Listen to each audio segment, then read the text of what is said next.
Welcome to Breaking Down Patriarchy. I'm Amy McPhie Allebest. Have you ever thought about sexual self-confidence? What would sexual self-confidence look like for you? What would it feel like? And how would you go about becoming more sexually self-confident?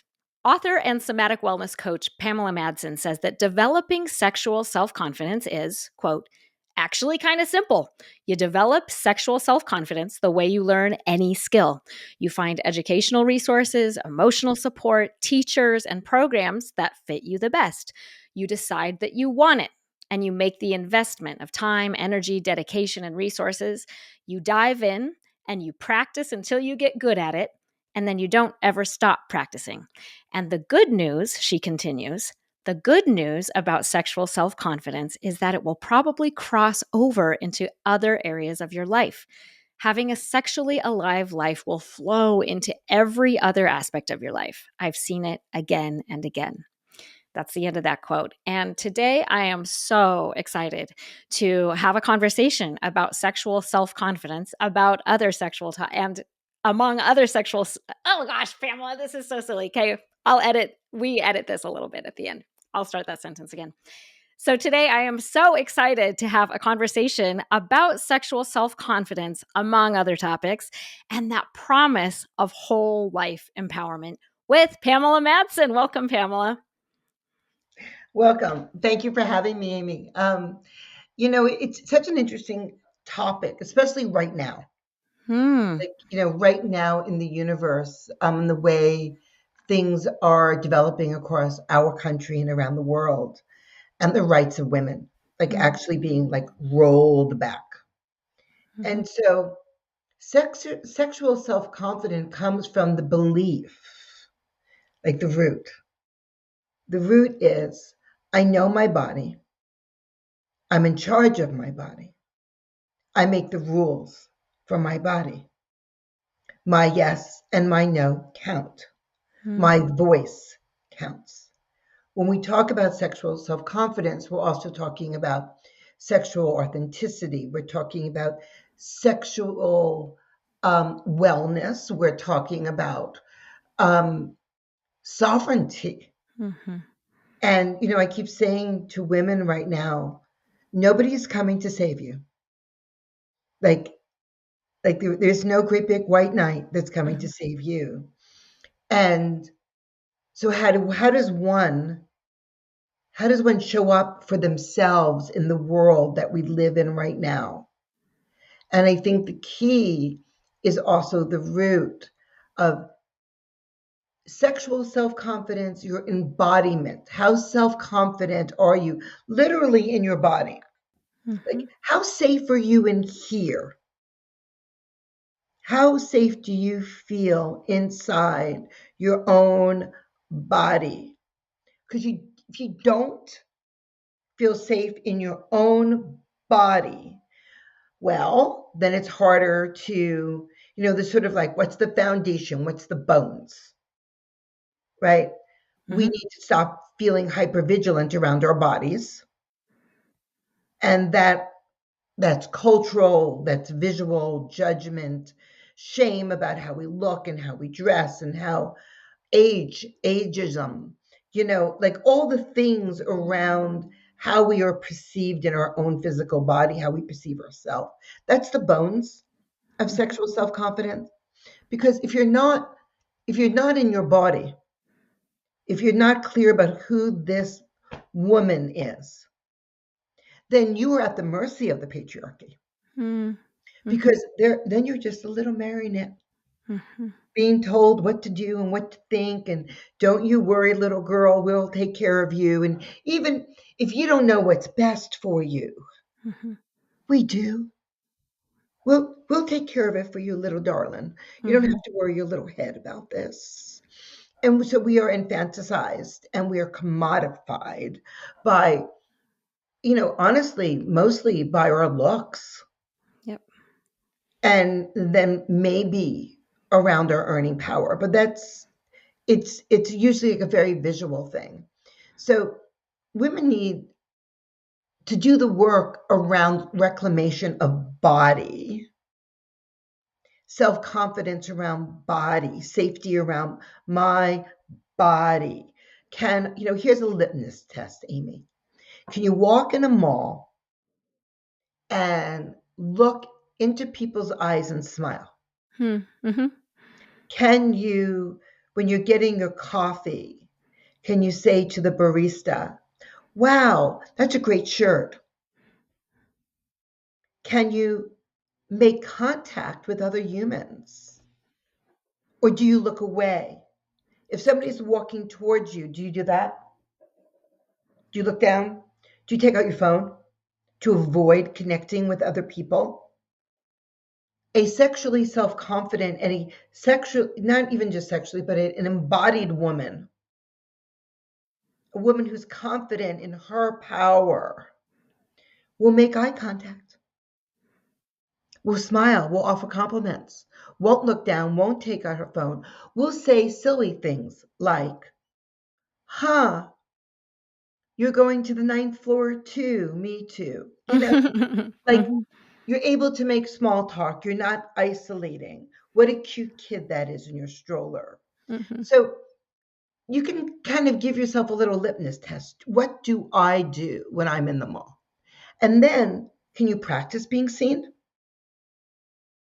Can you practice like having a short little smile with someone, opening a door, saying thank you? It sounds silly, right? But those are actually embodiment skills. Hmm. It means I'm willing to be present and seen. And not only do I see you, I want you to see me. Mm-hmm. Because Yeah. if I say to you, Amy, your hair looks really beautiful today, you're you're being seen, but so am I. Mm-hmm. Because in that moment, I actually have your attention, don't I? Mm-hmm. And so many women are frightened by attention. Hmm. They're frightened about being seen. So, becoming a sexually self-confident woman, that's a really big title. Yeah. That's a really big game. And, I would encourage people to take it step by step. Like the first thing, what do you do with your eyes when you're outside? Do you talk to people, look at people, smile at people? How do you get dressed in the morning? My mother once said to my husband as I walked sashayed into the room, she said, Pamela, do you always get dressed to be seen? And my husband said, why would she bother otherwise? That's true. That's a great response. I love it. Right? That's it's And true. so, Yeah. right. So like Yeah. when I got dressed this morning to go to be with you on this beautiful podcast, like I'm you can't like really quite see my outfit, but I'm wearing kind of this really Ooh, I love it. interesting little top from Paris Mhm. that I bought to be seen in. Mhm. That made me feel good in my body and gave an a our clothing speaks about who we are. Mhm. So who am I today? Right? Like, who am I today? Well, today I'm a teacher and I'm feeling a little fashion forward, and I'm feeling a bit artistic. And I want to show up to be with Amy in that. That's the flavor I'm feeling. Pioneer town sex goddess. I love it. That's what you're conveying. That's what Right. I'm you're laying it down and I'm picking it up. I love Right. it. Yeah. So it's like, so when I dress in the morning, it's sort of like, who am I today? Uh-huh.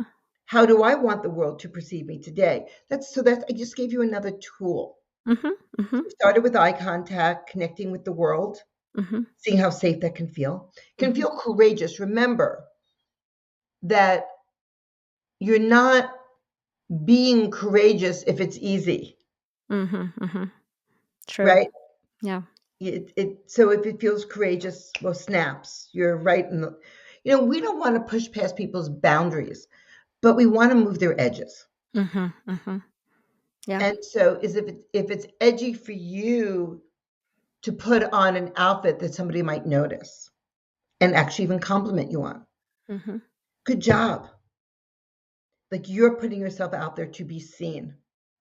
And the willingness to be seen translates into confidence, whether that is erotic confidence, sexual confidence, or in your work life, Mm-hmm. because it's all one.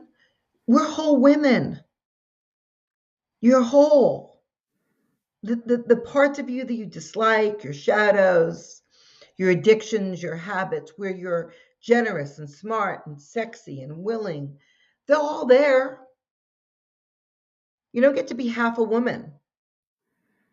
And if we're talking about women standing up against the patriarchy, well, then, darling, you don't get to be half a woman.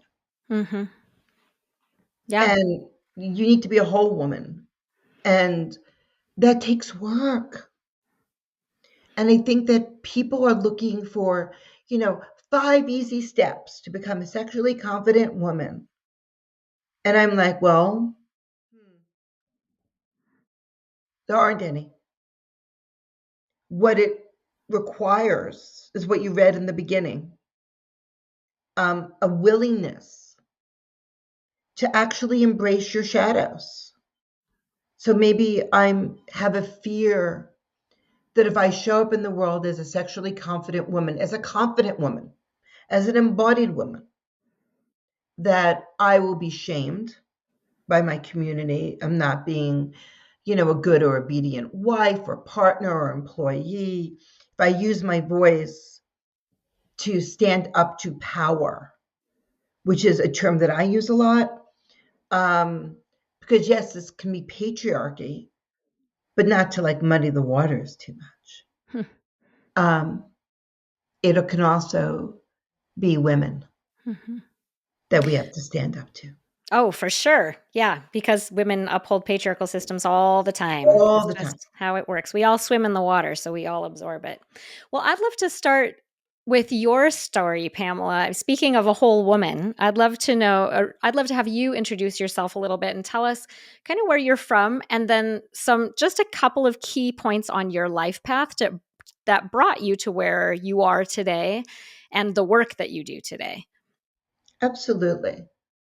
Um, I'm the youngest of 3 and quite younger than my siblings. So they were Woodstock babies. Oh, And wow. we grew up like in a liberal area of Long Island. Hmm. And it was, we're going back. Okay. I'm 60. And so, when my brother and sister are 15 years older than me, Hmm. I grew up in a house where my brother and sister were smoking pot way before when pot, you could have said pot and heroin in the same Oh sentence, gosh, wow. right?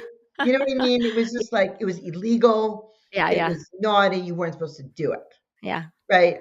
yeah, Um, Now it's legal most places. yeah. But I grew up, it was like, mommy, daddy, they're doing it again. I Yeah. was that kid, right? Okay. Huh. And my brother and sister were very sexually open and Woodstock and free love. And I grew up walking in on those kinds of situations. No abuse or anything. This was just my home. Mhm.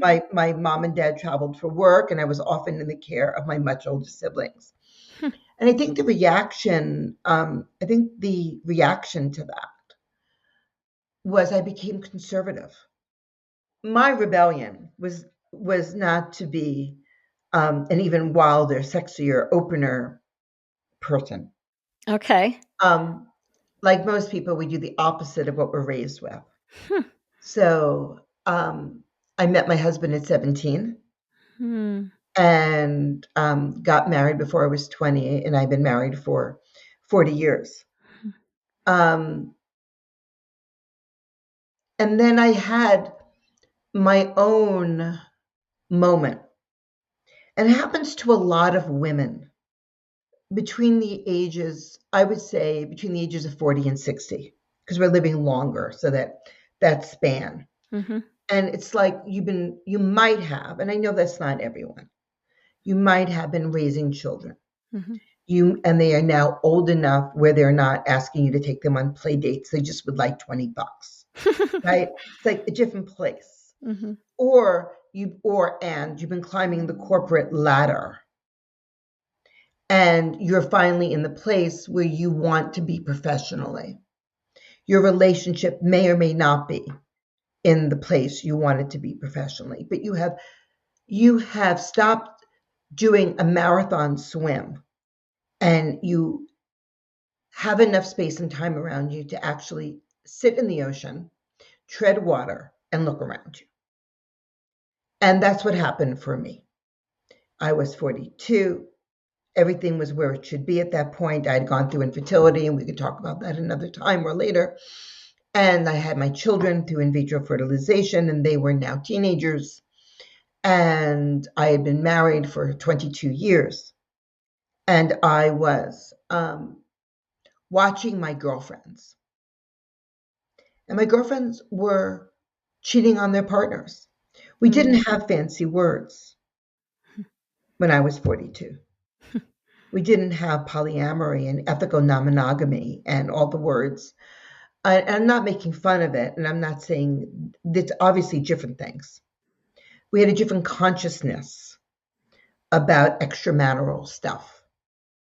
And when I was going through it, it was just cheating. I didn't know about consensual non-monogamy and things like open marriage. I didn't know about any of that stuff. I was busy saving the world. I was getting married, having children, learning how to make lamb chops, and running an infertility support organization. I wasn't out there. My marriage bed was like good enough. Like we did all the things, you know, um, you know, it, all the things that you read about in books were happening in my bedroom. Orgasm was not a problem. Um, but I watched my girlfriends who had lovers, still had their marriages, and had their secret lovers. And I saw how excited they were. I saw how alive they were. It's like they're sex goddesses, and I'm not. But I didn't want to do what they were doing. I wasn't ready for that, and I didn't want to cheat on my man. I didn't want that game. I was really rather traditional in what I wanted at that point in my life. And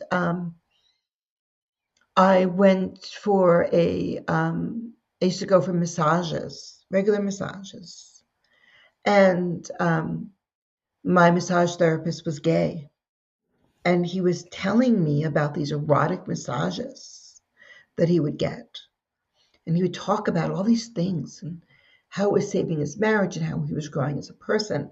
And I was like, you don't have sex with them. And he was like, no, no, no, no. And I was like, oh, there's a hall pass.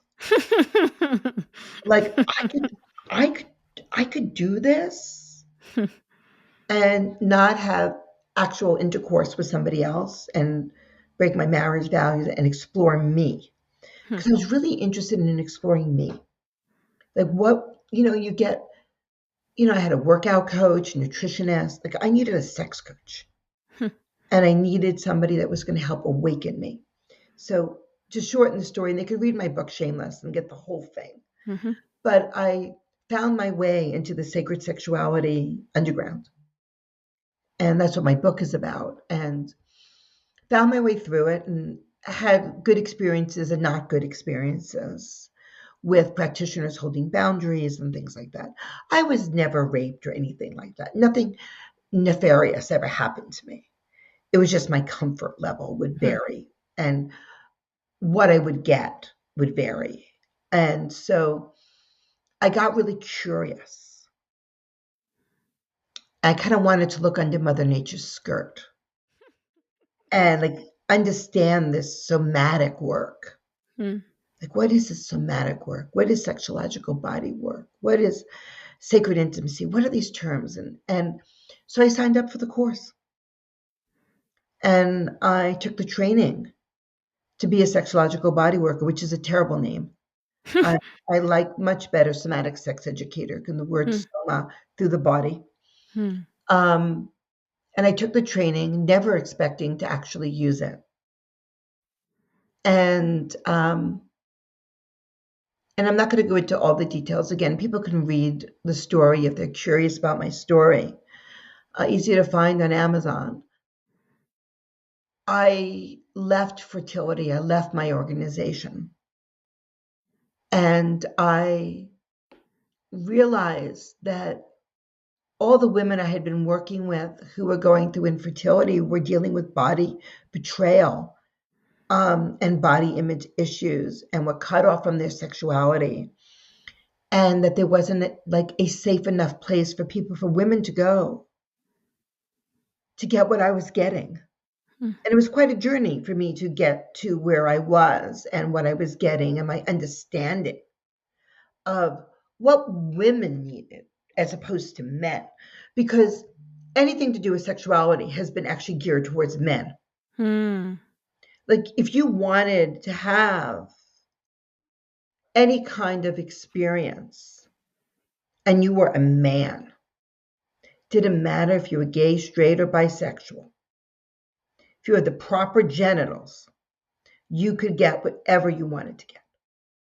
As a woman, it was like as dry as the desert that's outside my window right now. Hmm. And so, and the experiences that were available for women at that time, they were such a mixed bag. And so I wanted to develop a program where women could come and explore their bodies and become erotically intelligent and become sexually confident and to come back to their bodies. My program isn't called Back to the Partner. Mm-hmm. It's called Back to the Body because, again, going back to the bones. If you want to be a sexually self-confident woman, you first need to be confident about your body. And I know women who are going to say to me, well, that's very well and good for you to say. And you look like that, and she looks like that, and I don't. And what I want to say is that we have, first of all, I've been every size. And there's photos of me at every size all over my Instagram. And I've been almost every age. I've been doing this a while. Mm-hmm. And that saying that you can do this or you have to wait until you lose weight or this or money or time, really what you're saying is I'm scared. Really what you're saying is when people say to me, I don't have the time, I'm very busy, I like sort of look at them and go, oh, that's interesting. We make time for what we want. When Mm-hmm. people say to me, I don't have the money, I say, well, that's very interesting. We spend money on what we want. That's never the true reason. That's the fun little obstacle we put in front of ourselves because we're scared of what's on the other side. We're actually frightened of change. We're happy with good enough. And I'm not. I am definitely not happy with good enough. Not for me and not for you and not for anyone out there. So I'd love to talk about back to the body more, Pamela. And maybe a good way into this is to talk about why it's needed because you started this organization, Back to the Body, to help women become sexually self-confident, to come home to themselves. And like you said, like to get at the root of ourselves, which is our bodies, which we were, that we've had Commodified. since we were born, right? I mean, it's the only thing that's the constant throughout our whole lives. And um, I guess thinking about back to the body, like you said, it's not back to the partner, and it's also back to the body and back to the body, which implies that we were once in our bodies, like when we were little. And that really, really resonates for me. Like I remember a time when I was just at home, I was the agent. I was the subject, not the object. And I never, I didn't see myself through other people's eyes. I was just at home and confident and happy in my body. And then for a lot of people, and especially a lot of women, as you know, and I'm guessing a lot of listeners can relate to this, there's this separation that happens. There's this estrangement where we become estranged from our own bodily selves. And there's a lot of things that cause this separation. And we've talked about them on the podcast before, different patriarchal things. But things that come to mind for me is religion, a lot of times really estranges us from our bodies. Body image trauma from the media, making us feel like we're never good enough. Sexual abuse can do that. Purity culture can do that. What are some of the things that you see in the women you work with that have estranged them from their bodies? And then after you answer that, we can talk about what you do to bring them home, back home again. Well, you just name them. I guess I summarized them. Maybe you could tell us some anecdotes or something. You just basically name most of them. Okay. Which is how women are viewed in our insular communities. Like how did your mother and how did you and your father hold you as a young woman growing up? Like, were you taught that you had to be protected? Were you taught that your virginity was a commodity? You know, that you truly couldn't be trusted either to make decisions about sex. And that's very big. I mean, that's maybe one of the hardest things women have to reclaim, is that actually they do know. And their body actually does belong to them and not their parents or their church or their temple or their mosque or whatever it is that they are a part of. So helping women go through a reclamation of themselves because of the messages that we are given. And we're given messages about body size, and we're giving messages about youth and looks, and we're given messages about like our value, like if we don't produce babies now. I mean, it's the newest one, right? Then we can't really be a whole person. Well, that's old for Mormons. I'll tell you that. For Mormons, it just used to be on the evening news.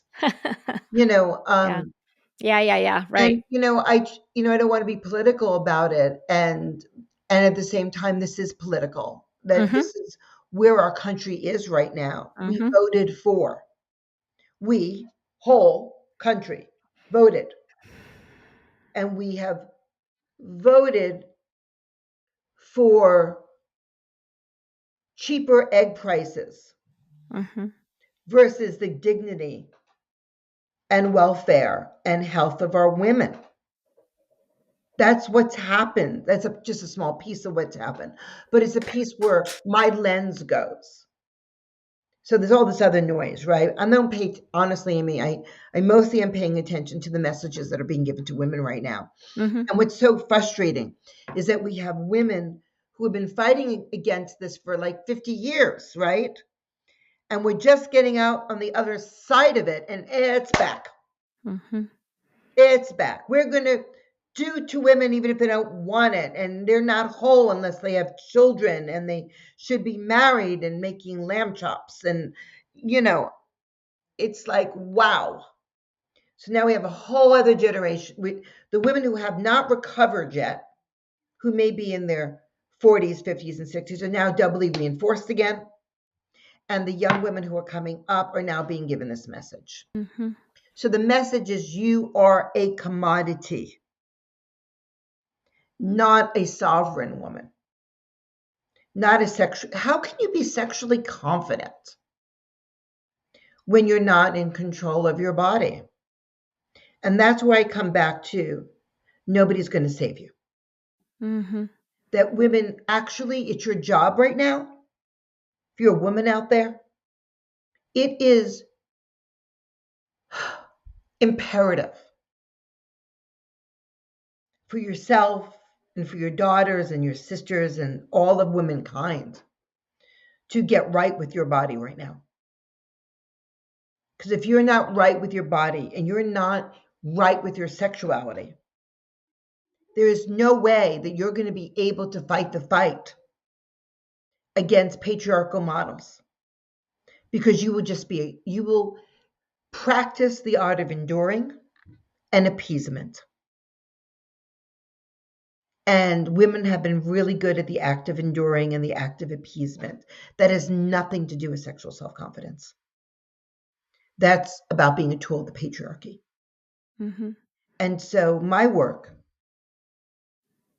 the work of Back to the Body, is to provide safe spaces for women to find their voice, to face shame that was, I'll take a step back and I'm just going to say one sentence here. Your mother did the best she can with what she knew. Mm-hmm. Your grandmother did the best she can with what she knew. Mm-hmm. I'm not into mommy bashing and blaming what it is now up to you as an enlightened woman who knows better to say, thank you, Mom, for doing the best you could with what you knew. And actually, I'm going to live my life this way now. And I want reproductive rights. Without reproductive rights, I can't have sexual self-confidence. Because how do you have sexual self-confidence if having sex becomes scary? Because that's what's happening, Amy. Mm-hmm. Sex is becoming like a big risk for women. Mm-hmm. We thought we had the right to birth control. We thought we had the right to choose. And I'm not going to go into people's ethics around any of that. But there's a whole lot of people out there in the world who thought that was their right. Mm-hmm. And with those rights being taken away, our sovereignty is being taken away. Mm-hmm. How do you become sexually self-confident if you are frightened of getting pregnant? Mm-hmm.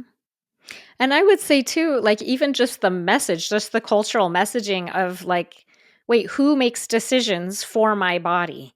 And it's a bunch of men. It's a bunch of old white men in suits that have never met me. I mean, even just that message it's trying to rob us of that sovereignty, right? Like you have the power to make a choice for my my body. It's just, yeah, it's And I will die for you. yeah, And it's yeah. not just about getting pregnant. Mm-hmm. It's about any kind of reproductive disease, Mm-hmm. Right, right, right. that can happen, that can form sepsis, and they're frightened of treating us if we're having a miscarriage, Right, right. or we're having a tubal pregnancy, or whatever else goes wrong. People are frightened of caring for us. Mm-hmm. So it puts us at great risk. And so the blowback to that is that we close more. Mm-hmm. And what I'm asking women is to open more, Mm. and to open from a place of self-confidence, to open from a place of, this is my body and I will fight for my body and I will fight for other women's rights to their body. Mm-hmm. And that includes pleasure. That This includes is pleasure. yeah, yeah. Well, and I do want you to talk about that because I think that that's the next place I want to go because as you know, Pamela, because you and I have talked about this before and you know me a little bit, I tend to be quite a cerebral person and I approach things through, reading books and talking to, other smart people. And I know that a lot of listeners will relate to this too, like maybe even going to therapy and maybe diagnosing an issue of like, I think I've been kind of severed from my sexual self, or I feel this estrangement from my own body. And we can do the education about it and understand it, but there's this like thing that's missing sometimes when you have the understanding of something, and you can even have beliefs in your head of like, oh, I don't that's not aligned with my values. I want to be at home in my body. I want to accept myself as I am. I want to have pleasure. I want to like awaken erotically in, even if it's like in my monogamous marriage, but I want to explore my sexual self. But then getting your body to be on board, especially if you do have body trauma for any of the reasons that we kind of mentioned, it's like how well, and this is where you come in, right, Pamela? And that's why you do somatic work. Is that right? It's because you can Absolutely. know things in your head and your body just doesn't get the message without. Absolutely. So, Amy, you're right. So many of us will order the books. Mhm. Actually, I have stories of women who have ordered my book and then put it under their bed for 2 years because Mhm. they didn't have the courage to read my story, Mhm. right? Mhm. And so there could be the impulse, even it can even be hard to open the book for some women. Yeah. No, I It get can even that. be hard to Totally. open the book, to buy the book, to be seen with whatever book it is, right? Mhm. What's true is that things have changed in 20 years. And there are podcasts like the one you're doing, and there are books, and there Mhm. are programs that women can access. But what you had really were talking about was that there's only so far that a book is going to take you. We actually have to feel in our bodies. We actually have to um, get naked. Oh, naked, be seen, learn to receive pleasure.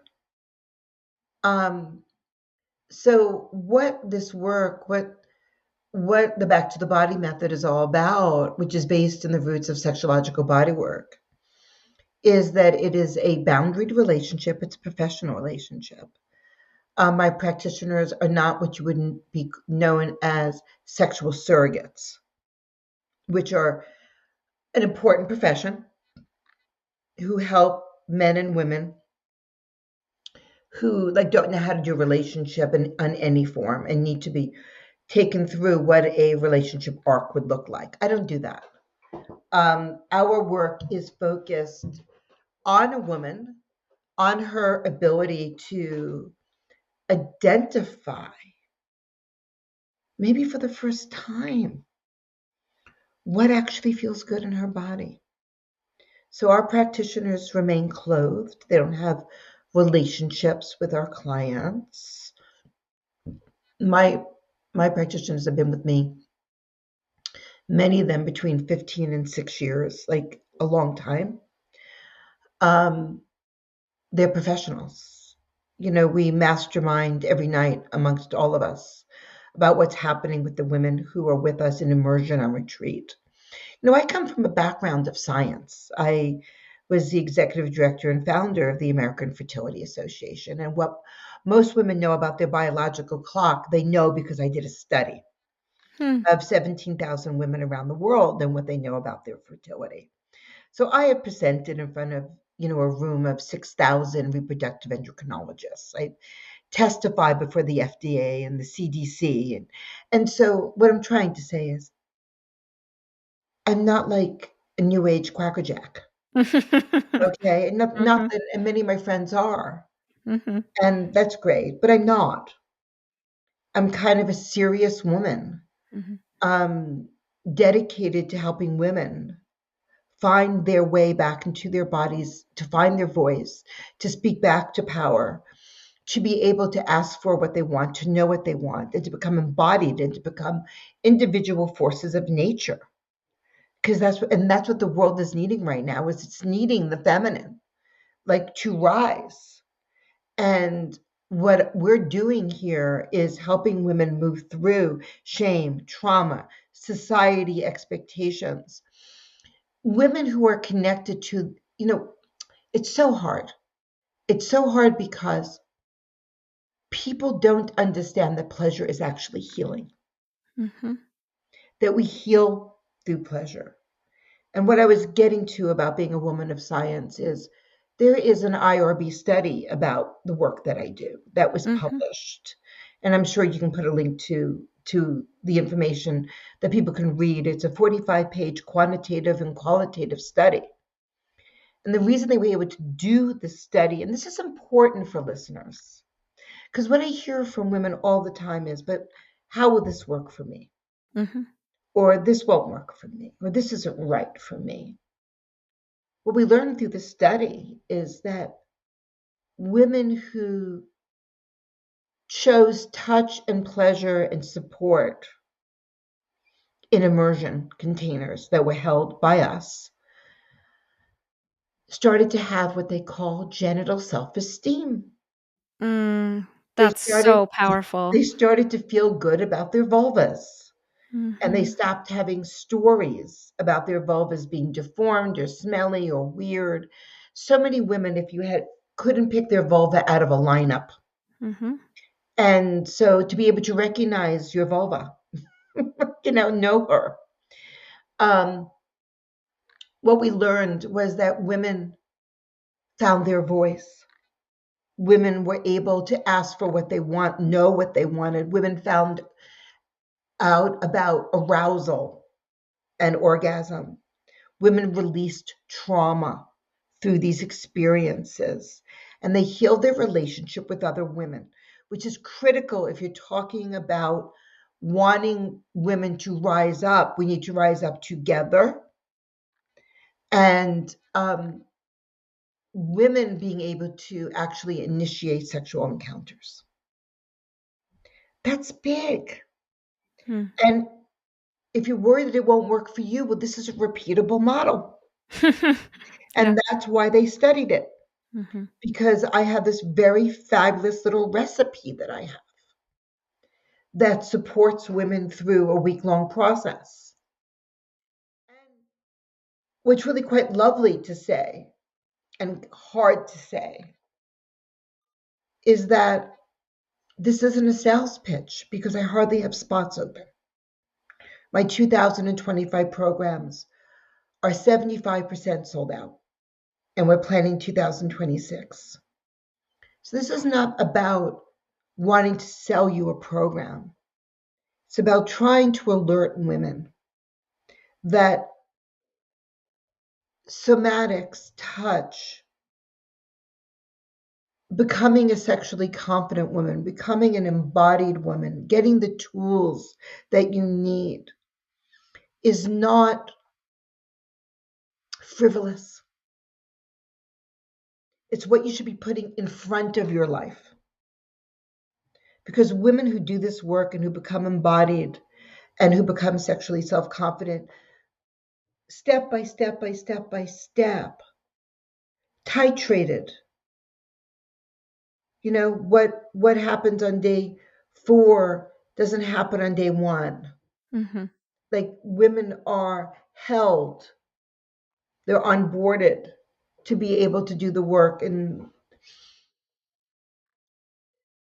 if you want to be more successful with your money, be more successful with your health, be more successful in your relationships, be more powerful, be an activist, being a woman, then if you're not in here, none of that can happen. And I watch women. I usually say to women, give me a year. Give me a year. And then I watch them move across the country. And then I watch them start a business or change a business or get married or get a divorce. I watch women literally change their lives. And I think it's that, the changing of our lives, that is the edge that so many women are frightened of. I Because think you're right. somehow they feel, oh, it's good enough. Why am I going to shake things up? I can endure this. It's not so bad. Mm-hmm. I don't know what they're talking about anyway. Arousal, orgasm, sexual sovereignty. I don't know. It sounds hippy dippy to me. Well, it's not. And I'm not hippy dippy. I could be, but I'm not. I'm a married woman over 4 decades, 2 grown sons, you know, living in the desert. Okay, one thing I'd like to ask you, Pamela, is there a typical woman who comes to the retreat in like age or stage of life or belief or whatever? Like, who is showing up to do this work? And then could you share maybe a couple of anecdotes? And I would love for one of those anecdotes to be about your mom, because I Sure. believe your mom came and did the work Yes, too. when she was 93. Amazing. When she was Yeah, tell us 93. about her first.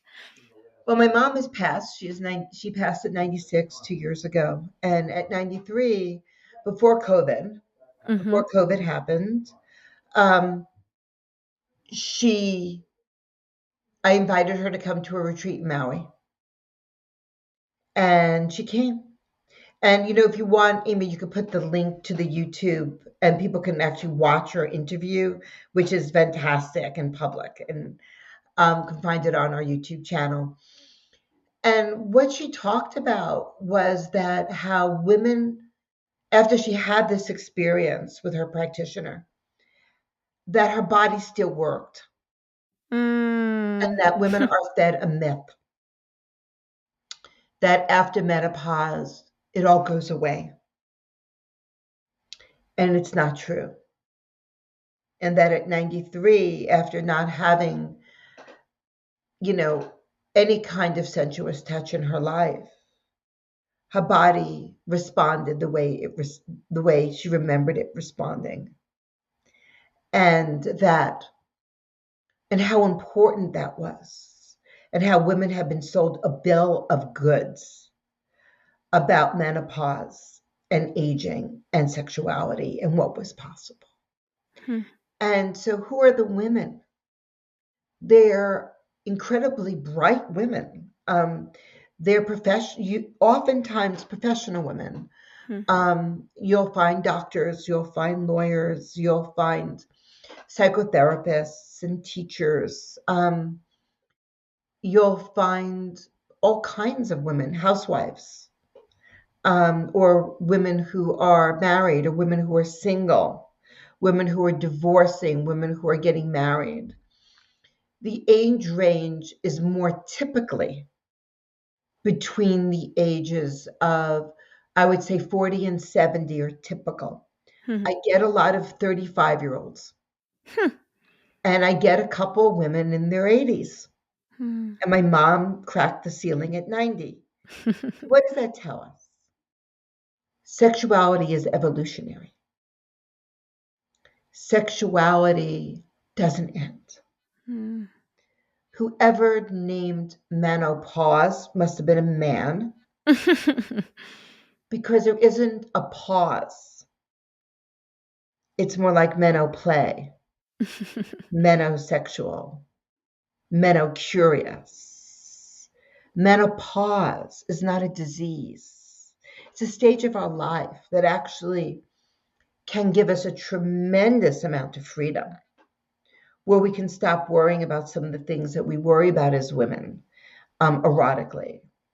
I see women who come to the program come with a deep desire to reconnect to their sexuality, to reconnect to intimacy, to heal trauma, to reclaim their body. Women come who feel like they're sex goddesses, but want to know more about themselves. Um, I have women who um, gobble up all my retreats, who are like on their eighth and ninth retreat. It supports a lot of women to actually stay married rather than get divorced. Can you talk about that a little bit? Well, there are things that we do for ourselves. And getting on the table and doing this kind of somatic work is not lovership. It's a different kind of erotic expression. It's a different kind of learning about sexual energy. It can be like prayer or trance states that you don't necessarily get in a marriage bed. A marriage bed is very interactive. It's, what can I do for him? Most women are worried about taking too much time, or all their stuff that they worry about. Um, the work that happens here is much more internal and private to each woman, where she can fully express her erotic creature without judgment or fear. And for one woman, that may be being able to move her leg. And for another woman, it may be dancing on the table. And I have this one anecdote, you asked for one. And the woman was on the table with the practitioner. And she said, I want to open. And she's crying. And she's saying, I want to open. I want to open. And he was like, that's beautiful, darling. Can you notice your body? And her body was like a plank. And her legs were sealed shut. And her arms were to her side. Or they were crossed like this. I don't exactly know. It was the opposite of open. It was closed. And so he was able to gently have her notice that while her mind is saying, I want to open, her body was closed. And then he very gently helped her to loosen her arms and flop open her legs very slowly so that she was more of a picture of an open vessel than a closed vase, right?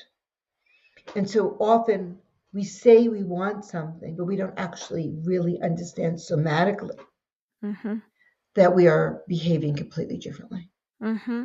Well, this is the body. This is where trauma presents itself, right? And this is what I was going to ask you to go into that a little bit more. And then you did what that would actually look like. Because you said that sometime, well, I think probably often, that this somatic work and pleasure somehow allows people to unblock things in their bodies that are blocked and release the trauma, right? Yeah.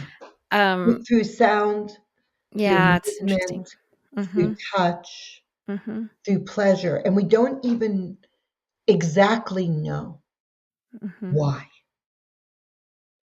So women will often, or sometimes, cry in their sessions, scream in their sessions, even in pleasure, even in the pleasure of orgasm, there'll be tears.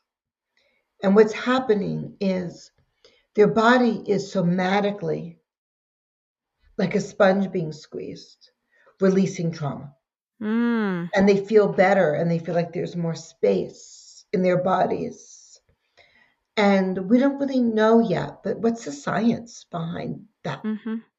You know, but the body somatically, without us trying, through touch, sound, movement, attention, care, releases trauma. Mm-hmm. And we feel better. Yeah. I want to ask you, and this will probably be the last or one of the last questions before we wrap up, but you've said a couple of times that this also, like, it helps release trauma and it helps women find their voice.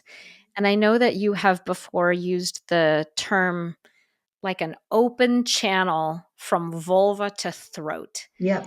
And when I read that from you once in an essay you wrote, and like that resonated so strongly with me. Like I felt that, like that again in the traumas that we accumulate over the course of our lives, the sexual traumas and making us, sexual shame, whatever form that comes in, creates these blockages in that channel.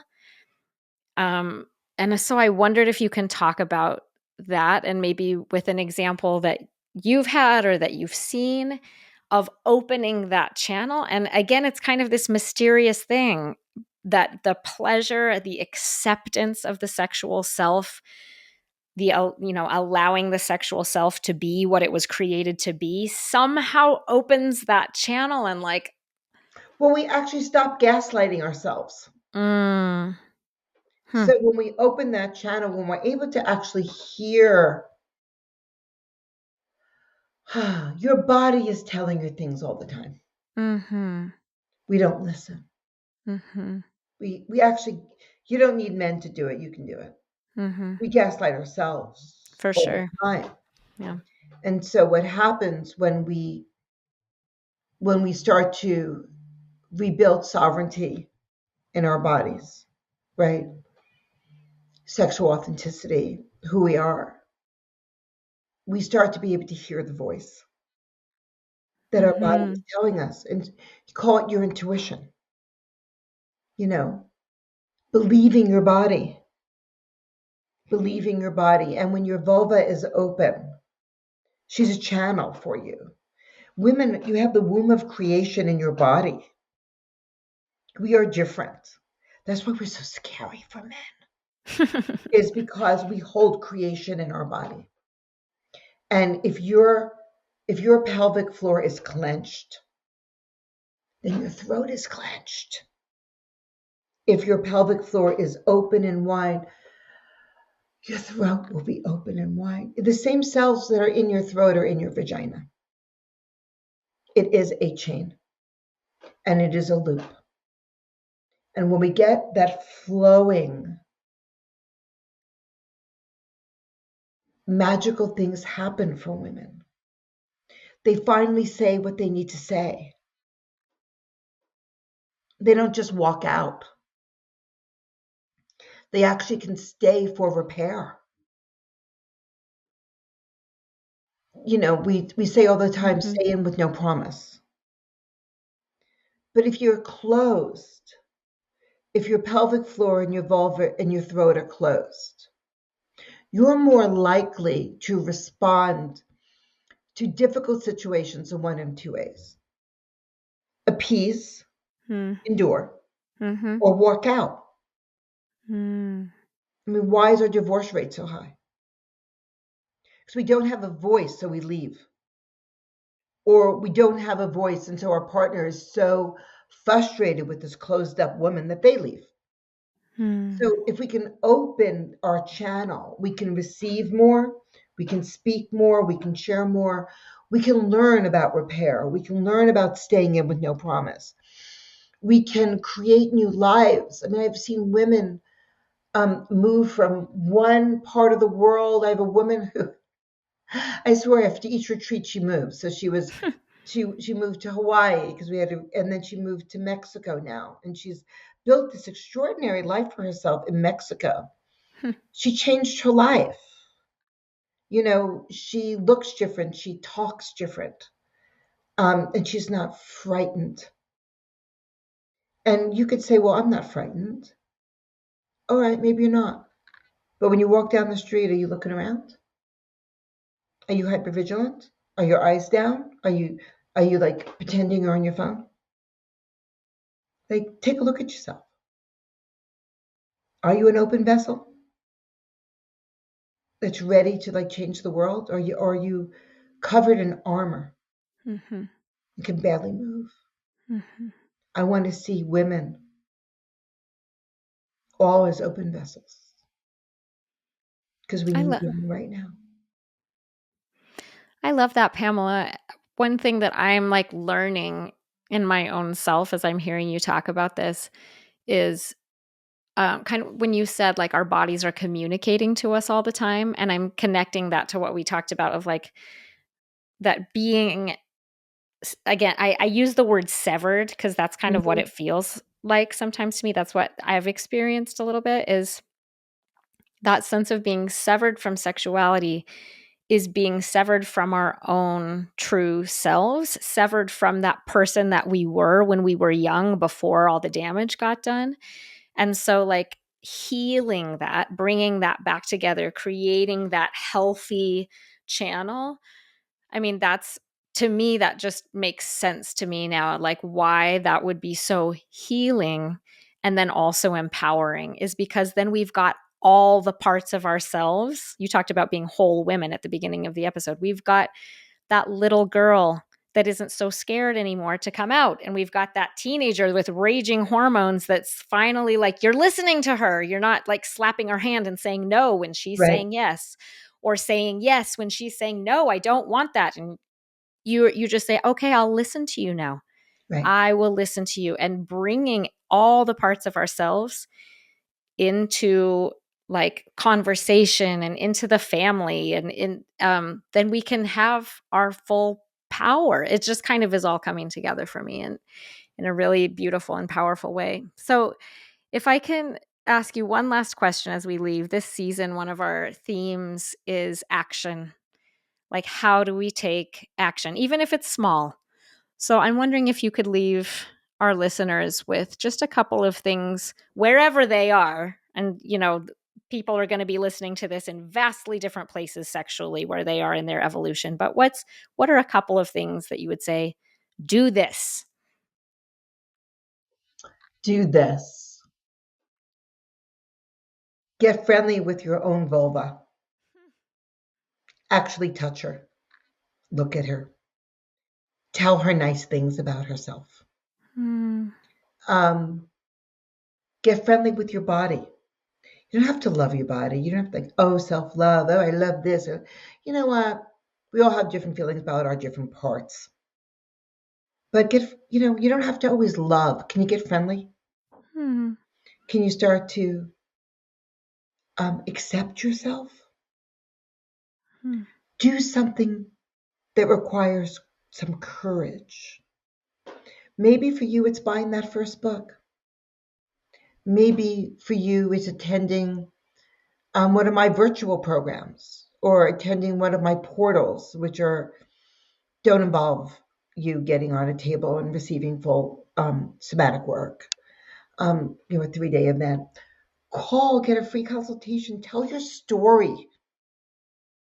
We have free consults. You speak to a sexologist. It's a chance to tell your story. Maybe you just want to take the free consult to have somebody hear you tell your story. Not your best friend, your sister, or your mother. Safe person, anonymous in many ways, to Hmm. tell your story and then do something. And there are lots of people. Build your team. There are lots of people available to help you build your team. But you got to start somewhere. Mm-hmm.